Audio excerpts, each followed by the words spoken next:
Hello बच्चों, कैसे हैं आप सब लोग। आई होप आप सभी बहुत ही अच्छे होंगे, स्वस्थ होंगे, मस्त होंगे और ढेर सारा पढ़ रहे होंगे। तो शिक्षाशास्त्र में बेटा आप सभी का बहुत बहुत बहुत स्वागत है और हम शुरू करते हैं हमारी फिर से पढ़ाई। प्यारे बच्चों, पिछली कुछ क्लासेस में, पिछले कुछ वीडियोस में हमने चीज़ों के बारे में देखा। हमने देखा कि मैटर क्या होता है, मैटर किस चीज़ से मिलकर बना होता है। फिर हमने उस मैटर जिस चीज़ से मिलकर बना होता है, जैसे पार्टिकल जिसे हम कहते हैं, उनकी प्रॉपर्टीज़ के बारे में चर्चा की। आई होप सारी चीज़ें आपको याद होंगी।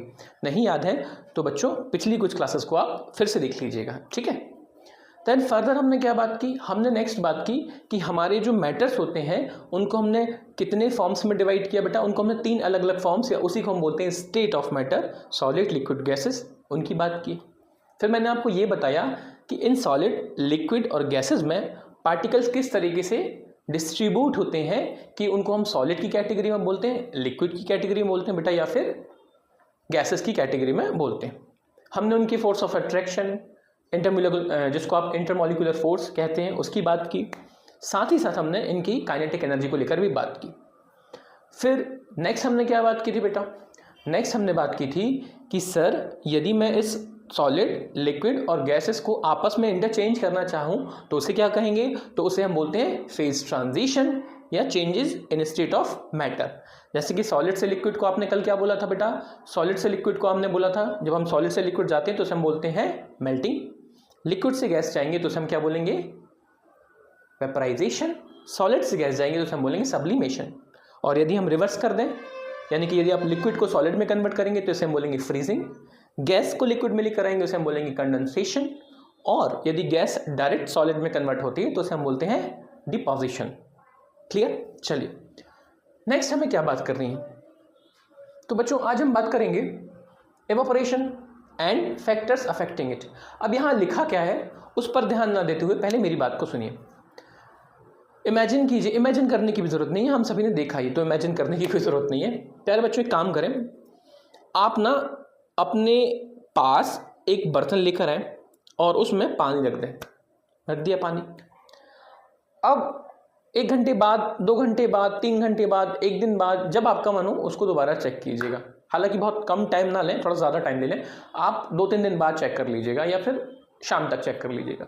बेटा जितना हमारा पानी होता है ना, उसका लेवल जितना भी था पहले, अब उससे हल्का सा कम हो जाएगा।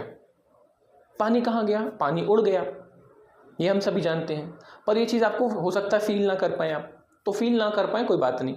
इसी को दूसरी तरीके से समझने के लिए आप अपना गीला कपड़ा जो भी आपने पहना है उसको गीला करें, और उस गीले कपड़े को, यानी कि आप जब अपने कपड़े धोते हैं ना तो गीला होता है, उसको आप घर के अंदर डाल दें। तो बेटा उसका पानी कुछ देर बाद उड़ जाता है ना, करेक्ट, उड़ गया। तो बेटा ऐसा क्यों हुआ और ये कैसे हुआ, दोनों बातें इंपॉर्टेंट है, क्यों हुआ और कैसे हुआ, करेक्ट। तो मुझे एक बात बताइए, क्या यहाँ पानी उबला, उबला मतलब बॉईल हुआ? सर बॉईल होने का मतलब तो था कि हमारा पानी 100 डिग्री सेल्सियस टेम्परेचर तक जाना चाहिए और फिर वो उबलता था, करेक्ट। पर क्या मैंने जब घर के अंदर उस पानी को रखा तो घर के अंदर जब वो पानी था तो क्या 100 डिग्री सेल्सियस टेम्परेचर गया होगा? नहीं, इम्पॉसिबल है बेटा। हम तो अपने आसपास, अभी आपने सुना होगा ना कि 40 है, 42 है, इतने में ही हमें गर्मी लगने लगती है। 100 पे तो भूल ही जाओ, तो 100 तो जा ही नहीं सकता, लेकिन फिर भी पानी उड़ गया। सिमिलरली जब आपने कपड़े बाहर डाले तो उसमें क्या हुआ बेटा, उसमें भी पानी उड़ गया, लेकिन वहाँ भी टेम्परेचर आपका 100 तो नहीं गया। तो ऐसा क्यों हुआ? ऐसा हुआ है इस पर्टिकुलर फिनोमिना के कारण, जिसको हम बोलते हैं बेटा क्या, इवोपरेशन। क्या बोलते हैं? इवोपरेशन। तो इवोपरेशन अलग चीज़ होती है और जो मैंने बॉइलिंग बताया आपको वो अलग चीज़ होती है। दोनों चीज़ों में क्लियरिटी अभी आपको मिल जाएगी। तो प्यारे बच्चों होता ही हुआ, पहले थ्योरी पर आ जाते हैं, थोड़ा सा मैं आपको समझा देता हूँ। थ्योरी कहती है evaporation is the process by which a liquid turns into gas below its boiling point. This is important, below its boiling point. आपको 100 डिग्री सेल्सियस तक नहीं पहुंचना, पहले ही आपका पानी उड़ जाएगा, करेक्ट। अब ये होता क्यों उसको समझते हैं। चलिए यहां ध्यान दीजिएगा बेटा। मान लीजिए ये एक प्यारा सा बर्तन आपने रखा हुआ है और इसमें क्या हुआ, पानी भरा हुआ है, ठीक है। ये क्या रखा है हमने, पानी के पार्टिकल्स यहाँ बंधे हुए रखे हुए। अभी आपको मैं बता चुका हूं कि जो लिक्विड होता है इसके पार्टिकल हल्के से दूर होते हैं। सॉलिड के कंपैरिजन में तो पार्टिकल दूर होते हैं, यानी कि इनके बीच में थोड़ी जगह होती है जिससे वो क्या कर सकते हैं, मूवमेंट कर सकते हैं। मतलब उनके पास काइनेटिक एनर्जी होगी। इसका मतलब मैं बोल सकता हूं सर इन पार्टिकल्स के पास काइनेटिक एनर्जी है, कम है बट है। अब क्योंकि काइनेटिक एनर्जी, तो मूवमेंट होने के कारण बेटा ये नीचे वाला पार्टिकल ऊपर वाले पार्टिकल को हिट करेगा, लेफ्ट वाले को, राइट वाले को, करेक्ट। सिमिलरली ऊपर वाला पार्टिकल नीचे वाले को हिट करेगा, लेफ्ट वाले को, राइट वाले को, ठीक है बेटा। ये जो आपको यदि दिख पा रहा हो, मैं इनका नंबर कर देता हूँ। ऊपर वाले को मैंने बोला 1 और इसको बोल देता हूँ मान लीजिए मैं 2, ठीक है। इस तरीके से पार्टिकल्स को हिट करते हैं, करेक्ट, ओके। थोड़ा सा और क्लियर करने के लिए मैं डायग्राम को थोड़ा सा और बड़ा कर लेता हूँ, क्योंकि आई होप चीज़ें आपको दिख नहीं पा रही होंगी बेटा। यहाँ देखिएगा, मैं पार्टिकल्स थोड़ा सा बड़ा भी बना देता हूँ। ये समझ लीजिए आपके वाटर पार्टिकल्स यहाँ बैठे हुए हैं और इन वाटर पार्टिकल्स को हमने रख दिया है खुली हवा में। अब होगा यूँ कि ये मान लीजिए बेटा, ये वाला जो पार्टिकल है मेरा, ये बाजू वाले को भी हिट करेगा, बाजू वाले को भी हिट करेगा, नीचे वाले को भी हिट करेगा, ऊपर वाले को भी हिट करेगा, ठीक है। लेकिन जब मैं किसी ऊपर वाले पार्टिकल को देखता हूँ, कौन से वाले पार्टिकल को, सबसे ऊपर वाले को, तो बेटा ये केवल साइड वाले को हिट कर सकता है और नीचे वाले को, इसके ऊपर तो कुछ है नहीं हिट करने। तो थोड़ा सा आप लॉजिक लगाइए, यदि मान लीजिए मैं हूँ ये पार्टिकल मैं ही हूँ और मेरे आसपास 4 लोग हैं, मुझे सबसे टकराना है, तो मेरी एनर्जी तो ऑब्वियस सी बात है कम हो जाएगी ना, क्योंकि मैं इससे टकराया, थोड़ी एनर्जी मैंने इसको दे दी, मैं इससे टकराया, मैंने इसको दे दी, मैं इससे टकराया, मेरी एनर्जी यहाँ चली गई, मैं इससे टकराया, मेरी एनर्जी यहाँ चली गई। तो मेरी एनर्जी कितनी जगह डिस्ट्रीब्यूट हुई, 4 जगह। लेकिन जब मैं ऊपर वाले पार्टिकल्स की बात करता हूँ, जो सरफेस के ऊपर है बेटा, ध्यान रखिए मैंने एक शब्द बोला सरफेस, जो बिल्कुल सरफेस में कहाँ है, ऊपर की ओर तरफ है। अब इसको टकराने के लिए केवल कितने लोग हैं बेटा, 2 लोग हैं, एक यहाँ लेफ्ट में और एक राइट में। कंपैरेटिवली मेरे पास अब 2 लोग बचे, यहाँ और यहाँ। तो आपको नहीं लगता इसके पास एनर्जी थोड़ी ज्यादा रहेगी अभी, है ना, इसके पास एनर्जी थोड़ी ज्यादा रहेगी और इसके पास बेटा एनर्जी थोड़ी सी कम रहेगी, ठीक है। अब जैसे ही जब मैं इस पानी को बाहर रखता हूं तो आपको पता चल गया सर इसकी एनर्जी हल्की ज्यादा है और इसकी एनर्जी हल्की कम है। जैसे ही इस पूरे लिक्विड को थोड़ा सा भी बेटा टेम्परेचर मिलेगा, थोड़ा सा भी टेम्परेचर मिलते इसकी एनर्जी सबकी बढ़ेगी। लेकिन क्योंकि ऐसा मान लीजिए कि इसके पास कितनी एनर्जी थी बेटा, 50 यूनिट, और इसके पास मान लीजिए पहले से कितनी यूनिट थी, 70 यूनिट। अब मैंने दोनों को कितनी यूनिट दे दी टेम्परेचर के थ्रू, 10-10 यूनिट, तो इसकी हो जाएगी 60 यूनिट, करेक्ट, क्योंकि मैंने इसमें कितनी ऐड की बेटा, 10 यूनिट, और इसकी कितनी हो जाएगी बेटा, इसमें 10 ऐड करेंगे तो आप हो जाएगी 80 यूनिट। आप ही बता दीजिए बेटा ज्यादा एनर्जी किसके पास हो गई, इसके पास, क्योंकि इसके पास पहले से थी। तो इसको अपने इंटरमॉलिक्यूलर फोर्स को ओवरकम करके आगे बढ़ना आसान होगा, मतलब ये इजीली इस पूरी लीक से हटके तुरंत बाहर निकल सकता है। तो बेटा क्योंकि इसके पास कंपैरेटिवली एनर्जी ज्यादा है तो ये आसानी से ऊपर से एस्केप कर जाएगा, निकल जाएगा, और इसी पर्टिकुलर फिनोमेना को हम बोलते हैं एवापोरेशन। और क्योंकि ये सरफेस से हो रहा है तो इसीलिए बेटा याद रखिएगा ये अपने आप में एक सरफेस फिनोमेना कहलाता है। ये हमेशा कहां से होता है बेटा, सरफेस से। रीजन बीइंग सरफेस के पार्टिकल्स के पास एनर्जी कंपैरेटिवली ज्यादा होती ही है, क्योंकि उनके पास अपनी एनर्जी डिस्ट्रीब्यूट करने के लिए नीचे साइड में पार्टिकल्स होते हैं बेटा, पर ऊपर नहीं होते। Clear, this is called evaporation. और इसी वजह से आपने अपने घरों में बाहर जो कपड़े डाल रखे होते हैं उनका पानी सूख जाता है ना। जब हम किसी बर्तन में पानी रखकर अपने घर पे कहीं भी बाहर रखते हैं तब भी पानी उड़ जाता है, वहाँ बॉइलिंग नहीं होती बेटा। अब दोनों में डिफरेंस क्या होता है वो भी मैं आपको बता देता हूँ। जब मैं एवापोरेशन करता हूँ तो बेटा इससे कोई फर्क नहीं पड़ता कि टेम्परेचर कितना है, कोई भी टेम्परेचर होगा एवापोरेशन होता रहेगा। एवापोरेशन किसी भी टेम्परेचर पर होता रहता है ना, कम ज़्यादा टेम्परेचर पे वो होता रहेगा, उससे कोई फर्क नहीं पड़ेगा। लेकिन जब मैं बॉइलिंग की बात करता हूँ तो बॉइलिंग के लिए बेटा कंडीशन फिक्स है, ये 100 डिग्री सेल्सियस पर ही होगा। याद रखिए अभी हम लिक्विड की बात कर रहे हैं, जबकि एवापोरेशन के साथ क्या है बेटा, एवापोरेशन एट एनी टेम्परेचर, ठीक है, ये किसी भी टेम्परेचर पर पॉसिबल होगा। अब इट डजंट मीन कि आप 0 डिग्री सेल्सियस पर पहुंच जाएं, मैं इन जनरल बात कर रहा हूँ, जो हमारा एटमॉस्फेरिक टेम्परेचर जो नियर बाय हमारे जो टेम्परेचर चलते हैं ना उसकी बात हो रही। लेकिन बॉइलिंग के लिए बेटा पूरा 100 डिग्री सेल्सियस चाहिए होता है। क्लियर। अब याद हो बेटा, तो अभी मैंने आपको क्या बोला कि ये सरफेस फिनोमेना है। कौन सा फिनोमेना है, सरफेस फिनोमेना। तो जो एवापोरेशन होता है बेटा, यानी कि ऊपर से जो पानी हमारी सरफेस से जो उड़ता है, क्योंकि वो सरफेस फिनोमेना है, इसी वजह से आप इसमें बोल सकते हैं कि सर यहाँ जो पानी निकल रहा है या जो लिक्विड निकल रहा है वो कहाँ से निकल रहा है, सरफेस से।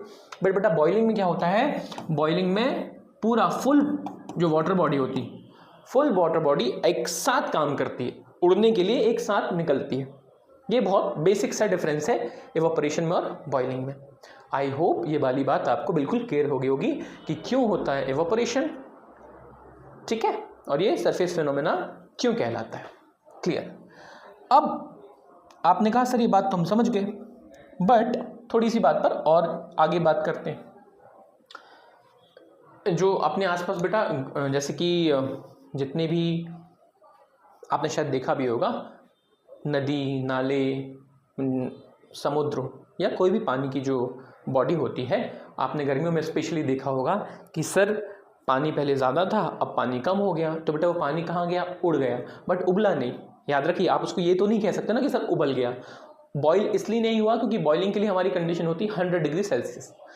तो आप सिंपली उससे बोल सकते हैं कि सारी पानी उड़ चुका है, लेकिन वो उड़ने का कारण है बॉइलिंग नहीं, एवापोरेशन हाँ। ठीक है, चलिए अब आपने कहा सर समझ गया कि क्या होता है एवापोरेशन और क्या होता है बॉइलिंग। बेसिक सी चीज़ें थी, मैंने समझा दी आपको। क्लियर। अब बेटा आपको कुछ पॉइंट्स और जानने हैं, और वो पॉइंट्स ये हैं कि जब मैं एवापोरेशन की बात करता हूँ तो ये एवापोरेशन बेटा कुछ फैक्टर्स पे डिपेंड करता है, यानी कि कुछ ऐसी चीज़ें हैं जो हमारे एवापोरेशन पर असर डालती हैं। जैसे नंबर एक है बेटा हमारे लिए टेम्परेचर। आप देख सकते हैं यहाँ लिखा भी है टेम्परेचर। अब सिंपल सा लॉजिक है, आपको अपने वाटर बॉडीज़ को उड़ाना है, आपको अपने वाटर बॉडीज़ को बेटा रिमूव करना है, करेक्ट, उड़ाना है। अब यदि आप वाटर बॉडीज़ को रिमूव करना चाहते हो, उड़ाना चाहते हो, तो बेटा सिंपल सा लॉजिक है ना। अभी मैंने आपको क्या बताया था, अभी मैंने आपको ये बताया था कि सर मान लीजिए ऊपर वाला जो पार्टिकल है इसके पास कितनी यूनिट एनर्जी है, 70 यूनिट। नीचे वाले पार्टिकल्स के पास बेटा कितनी यूनिट है, मान लीजिए 50 यूनिट्स। अब मैं यहाँ पहले कितना टेम्परेचर दे रहा था, 30। ऑल ऑफ अ सडन बेटा मान लीजिए मैंने यहाँ टेम्परेचर बढ़ाकर कितना कर दिया, 50। तो बेटा ज़्यादा हो जाएगा, मैं 40 लिख देता हूँ, ठीक है 40। तो इसके कंपैरिजन में यहाँ टेम्परेचर ज़्यादा हो गया। तो जैसे आप टेम्परेचर बढ़ाते हो बेटा, तो ऑटोमेटिकली ओवरऑल इस पानी के ऊपर एनर्जी ज़्यादा पहुँच रही है, और ज़्यादा एनर्जी जैसे ही मिलेगी तो एनर्जी इसकी भी बढ़ेगी 60 यूनिट, एनर्जी इसकी भी बढ़ेगी 80 यूनिट। बट क्योंकि ऊपर वाले पार्टिकल की एनर्जी पहले ज़्यादा बढ़ जाएगी तो इनको निकलना आसान हो जाएगा, ये अपने फोर्सेस को ओवरकम करके उड़ जाएंगे। इसी वजह से टेम्परेचर इंक्रीज करने की वजह से एवापोरेशन की रेट फास्टर हो जाती है। प्रैक्टिकली समझने के लिए आप अपने आसपास देखते हैं कि गर्मियों में हमारे कपड़े जल्दी सूख जाते हैं, वहीं यदि मौसम हमारा ठंड वाला होता है, गर्मी कम होती है, तो कपड़े सूखने में देर लगती है। क्यों? क्योंकि गर्मी के मौसम में टेम्परेचर कंपैरेटिवली ज़्यादा होता है, और ठंड के मौसम में बेटा टेम्परेचर ऑब्वियस सी बात है कम ही होता है ना। लेकिन उसका रीज़न क्या था, पार्टिकल्स का जल्दी उड़ने का रीज़न था कि सर टेम्परेचर ज़्यादा पहुंचेगा तो हीट एनर्जी ज़्यादा पहुंचेगी, तो इनको एनर्जी जल्दी रिसीव हो जाएगी। क्लियर? बहुत सिंपल सा बेटा पॉइंट था, आई होप आप समझ गए होंगे। बाकी थ्योरी तो देख ही लीजिए। Higher temperatures increase the rate of evaporation because particles gains more energy, जो मैंने अभी आपको समझाया, to escape the liquid. Clear? Okay, चलिए नाउ फर्दर मूव करते हैं बेटा। कौन सा फैक्टर हमें और असर डालता है, तो बेटा एक और फैक्टर होता है जिसको हम बोलते हैं सरफेस एरिया। अब इसका क्या सेंस है सर सरफेस एरिया का, तो बेटा एक बात बताओ, यदि अच्छा इसको ना समझाने का मैं आपको मान लीजिए आपने एक बाल्टी में पानी रख दिया, ठीक है, आपने एक बाल्टी में पानी रखा छत पर, गर्म तो हो रहा होगा, थोड़ी देर में बेटा वो ऊपर से पानी, सरफेस से पानी उड़ जाए के बाद थोड़ा कम भी हो जाएगा, शाम तक आप देखेंगे ना तो पानी कम मिलेगा। अब इसी बाल्टी के बाजू में मैंने क्या किया बेटा, एक आपने घरों में देखा होगा ना, इसमें मम्मी लोग आटा वगैरह सानती हैं जिसको हम कोपर बोलते हैं, आप उसमें पानी रख दीजिए, ठीक है, और इसी पानी को शाम को फिर देखिए, जैसे आप बाल्टी को देख रहे थे आप कोपर को देखिए बेटा, आप देखेंगे कि बाल्टी में अभी भी थोड़ा पानी है, कम जरूर होगा पर होगा, थोड़ा सा कम होगा पर जरूर होगा, पर शायद वो कोपर का पानी पूरा उड़ जाए। ऐसा क्यों हुआ? ऐसा इस वजह से हुआ क्योंकि सर आपने किया क्या, आपने जब बाल्टी रखी है ना, मान लीजिए मैंने इसको क्या बोल दिया बेटा, ये हमारी बकेट हो गई, और इसी की बाजू में बनाता हूँ क्या, वो जो मैं आपके लिए बोल रहा था, इसको हमारे घरों में कोपर बोलते हैं, ठीक है, क्या बोलते हैं, कोपर, CO से मैं इसको रिप्रेजेंट कर रहा हूँ बेटा। यहाँ जब पार्टिकल्स थे तो मान लीजिए यहाँ हाँ ठीक है, इट्स फाइन, मान लीजिए यहाँ कितने पार्टिकल्स हैं बेटा, 1 2 3 4 5 6 7, लेकिन यहाँ कितने पार्टिकल्स होंगे, ऑब्वियस सी बात है सर ज़्यादा होंगे।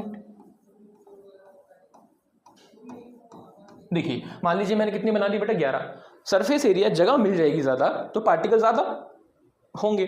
अब आप मुझे बताइए, सेम कंडीशन है, यहाँ से भी मुझे उड़ना है, यहाँ से भी उड़ना है, टेम्परेचर इसको सेम मिला, इसको सेम मिला, बट बेटा यहाँ से तो केवल 7 पार्टिकल्स रिमूव हो रहे हैं, और यहाँ से पार्टिकल जो हो रहे हैं वो कितने रिमूव हो रहे हैं, 11। क्यों? क्योंकि आपने जगह ज़्यादा प्रोवाइड की ना, ऑब्वियस सी बात है। तो इस कंडीशन में हमारा जो इवापोरेशन हो रहा है बेटा केवल 7 पार्टिकल्स का हो रहा है, लेकिन इस कंडीशन में 11 पार्टिकल्स का हो रहा है। तो आप बोल ही सकते हैं ना कि सर यदि आप एरिया बढ़ाएंगे, सरफेस एरिया बढ़ा देंगे तो इवापोरेशन ज़्यादा होगा, बस इतनी सी बात है, सिंपल सा लॉजिक है। अच्छा, इसको समझने के लिए मैं आपको एग्जाम्पल देता हूँ, सुनो।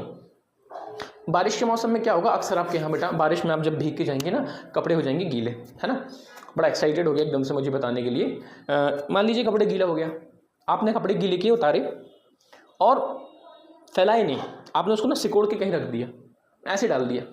आप मुझे बताइए वो एक दिन रखा रहेगा पूरा, या हो सकता है 2 दिन रखा रहे, और वो सूख भी नहीं पाए। कभी कभी ऐसा होता है कि कपड़े गीले गीले पड़े रहते हैं बारिश के मौसम में या किसी भी मौसम में, आपने उनको ना ऐसा घिड़ी लगा के एकदम सिकोड़ के रख दिया, वो सूख नहीं पाता। जबकि यदि उसी कपड़े को आप प्रॉपरली फैला देते हो, तार पे टांग देते हो, तो बेटा वो हो सकता है 1-2 घंटे में ही सूख जाए। ऐसा क्यों हुआ? क्योंकि उसके साथ आपने ये सिचुएशन क्रिएट कर दी, जब आपने कपड़े को फैलाया नहीं, नॉर्मल रखा, तो बेटा उसमें क्या हुआ, कपड़ा ऐसा सिकुड़ के जब बैठा रहा तो पार्टिकल्स जो थे उनको एरिया नहीं मिला बाहर निकलने के लिए। जबकि इस सिचुएशन में जब आपने कपड़े को एकदम फैला के रख दिया तो बेटा पार्टिकल्स के पास बाहर निकलने के लिए जगह थी, है ना, सिंपल सा लॉजिक होता है। आप जगह प्रोवाइड करोगे तो पार्टिकल्स इजीली निकल जाएंगे, जगह प्रोवाइड नहीं करोगे, जगह कम दोगे तो पार्टिकल्स नहीं निकल पाएंगे, है ना। इसीलिए जब आप मम्मी वगैरह बोलती हैं कि बेटा कपड़े फैलाकर सुखाना, क्योंकि जब फैलाते हो तो पानी या जो इवापोरेशन की रेट है वो अच्छी हो जाती है। क्लियर? आई होप ये पॉइंट आप समझ चुके होंगे। चलिए अब थर्ड पॉइंट क्या होता है बेटा, थर्ड पॉइंट होता है हमारा ह्यूमिडिटी। अब ह्यूमिडिटी क्या होती है इसको समझते हैं। पहले तो जानते हैं आप ह्यूमिडिटी क्या होती है? ह्यूमिडिटी बेटा हिंदी में बोलते हैं आर्द्रता, और आम भाषा में हवा में वाटर कंटेंट या वाटर वेपर कंटेंट। आपके आसपास गर्मियों में आपने महसूस किया होगा कि हमें बहुत गर्मी लग रही है बट हवा चलती है ड्राई, लेकिन सेम बेटा यदि मैं थोड़ा सा बारिश की मौसम की बात करूं तो आपको हल्का हल्का चिपचिपापन महसूस होता है ना। जब बारिश का मौसम होता है तो आपको लगता है कि सर मेरी बॉडी थोड़ी सी चिपचिपी है, पसीना ज़्यादा आ रहा है। ऐसा क्यों होता है बेटा? ऐसा होता है इस वजह से क्योंकि हमारे एयर में हमेशा वाटर पार्टिकल्स होते हैं जिसे हम बोलते हैं वाटर वेपर्स। आप महसूस भी कर सकते हो, करेक्ट। यदि आपको ये वाटर वेपर चेक करने हैं प्रैक्टिकली, इसको यदि आपको देखना है तो आप एक काम कर सकते हैं, आप ना एक बढ़िया सी ग्लास लीजिएगा और उस ग्लास में बेटा क्या डाल दीजिएगा, आइस के टुकड़े डाल दीजिएगा। ये मैं आपको एक एक्सपेरिमेंट करने के लिए बोल रहा हूँ ताकि आपको ये पता चल सके कि हमारे आसपास एयर में पानी या वाटर पार्टिकल्स होते हैं। जैसे ही आप इस ग्लास में बेटा आइस रखेंगे, कुछ देर में क्या होगा, कुछ देर में भी, या हो सकता है कभी कभी आपके वेदर पर डिपेंड करेगा, इंस्टेंटली आपको ना ग्लास के ऊपर पानी की बूंदें कुछ इस तरीके से चिपकी हुई नज़र आएंगी। मैं कलर चेंज कर देता हूँ ताकि आपको वो चीज़ विजिबल हो।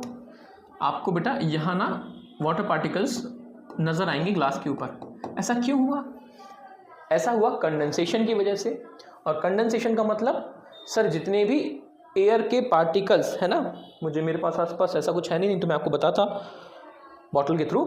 तो जितने भी एयर के पार्टिकल्स हैं बेटा, यहाँ बाहर क्या था, हमारा एयर भी थी और साथ में क्या था, वाटर वेपर। तो जैसे एयर और वाटर वेपर को हल्का सा ठंडा मौसम मिला तो बेटा ये तुरंत ही ना ये गैस से कूल होकर लिक्विड फॉर्म में कन्वर्ट हो गए। और जब ये गैस से लिक्विड फॉर्म में कन्वर्ट हो गए तो इसी को हमने कंडेंसेशन नाम दिया। और ये पानी की बूंदें आपको बाहर चिपकी हुई नजर आएंगी।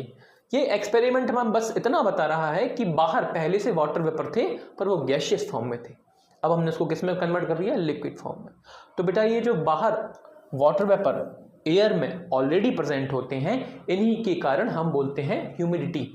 जितने ज़्यादा वाटर वेपर होंगे उतनी ज़्यादा ह्यूमिडिटी होगी, करेक्ट। और जितने कम होंगे उतनी ह्यूमिडिटी कम होती है। गर्मियों में क्या होता है, ह्यूमिडिटी कम होती है, इसलिए आपको जो हवा है वो ड्राई लगती है, सूखी लगती है।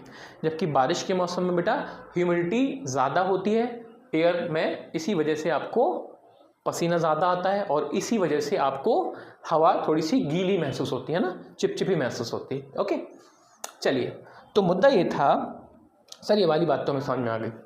अब मुद्दा ये है बेटा, ध्यान से समझना।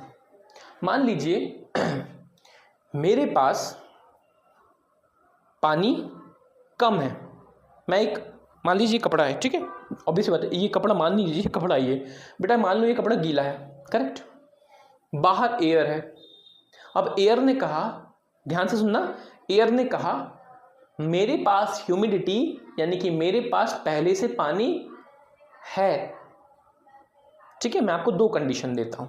पहली कंडीशन क्या है, ये बेटा मेरी टी शर्ट है, ठीक है, ये मैंने अपनी टी शर्ट यहाँ बना दी, और ये टी शर्ट बेटा कैसी है, ये टी शर्ट है वेट, गीली है पहले से। मैंने कहा ठीक है, ये है कंडीशन नंबर 1 जहाँ एयर है प्लस बेटा वाटर वेपर है। ये है कंडीशन नंबर 2 जहाँ एयर है और वाटर वेपर है। कंडीशन नंबर 1 हमसे क्या कहती है, कंडीशन नंबर 1 हमसे कहती है कि सर मेरे पास जो वाटर वेपर है इसमें पानी के कितने पार्टिकल्स हैं, मान लीजिए बेटा इसमें पानी के 60 पार्टिकल्स हैं, यानी कि 60 वाटर वेपर पार्टिकल्स हैं। कंडीशन नंबर 2 मुझसे कहती है कि मेरे पास केवल 25 वाटर वेपर्स पार्टिकल है। आप मुझे बताइए कि यदि मैं अपनी इस गीली टी शर्ट को सुखाना चाहता हूं तो क्या मुझे पानी इसको देना चाहिए या इसको? आप खुद कह सकते हैं सर इसके पास तो पहले से वाटर वेपर जाता है, तो ये तो रिसीव करने से मना कर देगा। तो रिसीव कौन करेगा, रिसीव इजीली कौन कर लेगा बेटा, जिसमें वाटर वेपर कम होंगे। तो आप खुद ब खुद समझ गए होंगे कि जहां ह्यूमिडिटी कम है वहां एवापोरेशन हो पाएगा, और जहां ह्यूमिडिटी बेटा ज़्यादा है वहां एवापोरेशन पॉसिबल ही नहीं हो पाएगा। इसी वजह से हमें बारिश के मौसम में कपड़े सुखाने में दिक्कत होती है, क्योंकि बारिश के मौसम में सिचुएशन क्या होती है, आप कपड़े डालते हो लेकिन माहौल कैसा है, नमी वाला, पानी गिरना होता है ना, तो एयर में पहले से क्या होती है, नमी होती है। जबकि गर्मी में सिचुएशन कुछ ऐसी होती है कि सर हवा तो चल रही है सूखी, वाटर वेपर तो है ही नहीं, तो इजीली हमारा जो टी शर्ट या जो कपड़ा है बेटा वो पानी को एवापोरेट कर देता है। क्लियर? तो यदि ह्यूमिडिटी को आप बढ़ाते हो तो एवापोरेशन की रेट कम हो जाती है, और रिवर्स यदि आप ह्यूमिडिटी को कम करेंगे तो एवापोरेशन की रेट बेटा इंक्रीज हो जाएगी। क्लियर है ये पॉइंट? ठीक है, आगे बात करेंगे। नेक्स्ट हमारे लिए बेटा इंपॉर्टेंट क्या है, नेक्स्ट हमारे लिए इंपॉर्टेंट है हमारा फोर्थ फैक्टर, जिसको हमने बोल रखा है विंड स्पीड। अब विंड स्पीड की बात बेटा बिल्कुल ह्यूमिडिटी से रिलेट कर देता हूं मैं। बारिश का मौसम था, आपको भी पता था सर कि बारिश होने की वजह से हवा में नमी ज़्यादा है, तो मेरे को कपड़े सुखाना हो रहा है मुश्किल, एवापोरेशन हो नहीं पा रहा। तो मम्मी लोग क्या करती हैं, कपड़े उठाई, घर पे लेकर आई, रूम के अंदर डाला, फ़ैन उठा के चला दिया। अब बेटा जैसे आपने फ़ैन उठा के चलाया तो आपको भी पता है कि अब मेरे कपड़े सूख जाने, करेक्ट? पर ऐसा क्यों हुआ? ऐसा इस वजह से हुआ, यहां देखिएगा ध्यान से, फिर से दो कंडीशन लेते हैं बेटा, ये नंबर 1 कंडीशन और ये नंबर 2 कंडीशन। यदि आप नंबर 1 कंडीशन देखें, मान लीजिए बेटा मैंने यहां क्या किया, ये है मेरा एक कंडीशन जिसमें वाटर वेपर पहले से है, बेटा ये है मेरी दूसरी कंडीशन जहां वाटर वेपर फिर से मैंने बना दिए। सेम कंडीशन है, यहां भी पार्टिकल्स और यहां भी पार्टिकल्स सेम है, और ये दोनों पार्टिकल्स कौन से हैं बेटा, वाटर के, वेपर्स के। अभी मैंने क्या किया, यहाँ प्रोवाइड की एयर, जबकि यहाँ मैंने एयर कम रखी है, यानी कि मान लीजिए यहाँ मैंने स्पीड बोल दी एयर की कितनी, 10 किलोमीटर पर सेकेंड, और यहाँ मैंने स्पीड बोल दी 5 किलोमीटर पर सेकेंड। अब उसको आप ऐसे भी समझ सकते हो कि यहाँ मेरा जो फैन चल रहा है उसकी स्पीड कम है और यहाँ जो फैन चल रहा है उसकी स्पीड ज़्यादा है। अब बेटा आप बताइए, यदि यहाँ फैन स्पीड कम लेके चल रहा है तो ये पार्टिकल आसानी से आगे बढ़ेंगे क्या? नहीं। जबकि यहाँ सिनेरियो क्या होगा बेटा, यहाँ के पार्टिकल्स स्पीड ज़्यादा होने की वजह से आगे बढ़ जाएंगे। अब यदि वाटर वेपर यहाँ से वाटर वेपर जा चुका है तो आपको नहीं लगता मेरी जो टी शर्ट है वो मुझसे बोलेगी क्योंकि यहाँ वाटर वेपर है नहीं तो अब मैं यहाँ वाटर वेपर दे सकता हूँ, यानी कि मैं सूख सकता हूँ। जबकि यहाँ सिचुएशन क्या है, यहाँ का सिचुएशन ये है कि सर स्पीड हवा की इतनी थी ही नहीं कि वाटर वेपर आगे बढ़ पाए। इसका मतलब यहाँ अभी भी वाटर वेपर है, तो मेरी टी शर्ट बोलेगी अब जगह खाली नहीं है, तो मैं वाटर वेपर, हमारी खुद की वाटर वेपर, टी शर्ट के वाटर वेपर में आगे कैसे बढ़ाऊं, तो मेरे को सूखने में दिक्कत होगी। क्लियर? तो स्पीड इस तरीके से आपको इंपैक्ट करती है। क्लियर? स्पीड बढ़ाने की वजह से पार्टिकल्स हटेंगे, तभी मैं अपनी टी शर्ट के वाटर वेपर आगे बढ़ा पाऊंगा, टी शर्ट को सुखा पाऊंगा, नहीं तो पॉसिबल नहीं हो पाता। इसका ये सेंस निकल के आया कि यदि मैं विंड स्पीड को बढ़ाता हूं तो एवोपरेशन फास्ट होगा, और रिवर्स स्पीड को कम करूंगा तो एवोपरेशन बेटा ऑटोमेटिकली कम हो जाएगा। आई होप एवोपरेशन आपको क्रिस्टल क्लियर हो गया होगा, और साथ में ये भी क्लियर हो गया होगा कि सर ऐसे कौन से पर्टिकुलर आपके फैक्टर हैं जो हमारे एवोपरेशन को कंट्रोल करते हैं। तो यदि मैं उसको शॉर्ट में आपको बतलाऊं तो बेटा टेम्परेचर बढ़ाने से हमारा एवोपरेशन कम होगा, और टेम्परेचर को घटाने से हमारा एवोपरेशन घटेगा। ये हो गया।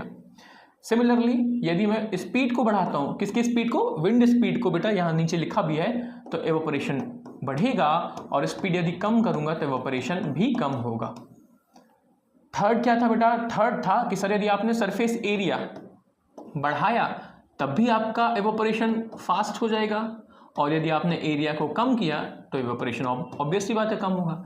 इसका मतलब ये तीनों पॉइंट हमें क्या बता रहे हैं? ये तीनों बोल रहे हैं कि हम तीनों का एवोपरेशन के साथ डायरेक्टली प्रोपोर्शनल का कॉन्सेप्ट है, जबकि रिवर्स ह्यूमिडिटी ने बोला था कि मैं बढ़ाऊंगा तो आपको तो एवोपरेशन कम करना होगा, और यदि मैं घटता हूं तो एक चांस है कि आप बढ़ा सकते हैं एवोपरेशन। तो बेटा ये हमें बोल रहा है कौन सा पॉइंट? ये हमें बोल रहा है रेसिप्रोकल रिलेशन, है ना। एक होता है डायरेक्टली प्रोपोर्शनल और एक होता है इनवर्सली। तो ये तीनों डायरेक्टली की बात करते हैं, और ये जो ह्यूमिडिटी वाला फैक्टर है ये इनवर्स की बात करता है। क्लियर? आई होप आपको ये पॉइंट समझ में आ गया होगा। इन केस बेटा फिर भी आपको लगता है कि कोई डाउट है तो आप कभी भी इस बात को लेकर हमें पूछ सकते हैं, और पूछने के लिए क्या करना है? पूछने के लिए सिंपली आपको वीडियो के नीचे बेटा कमेंट सेक्शन में जाना है और अपने क्वेश्चन लिख देने हैं। क्लियर? तो आपके सारे डाउट्स क्लियर हो जाएंगे। ओके, तो बेटा यूं ही पढ़ते रहिए, मुस्कुराते रहिए, और शिक्षाशास्त्र में आते रहिए। Clear? Thank you for today. मिलेंगे हम बेटा नेक्स्ट क्लास में।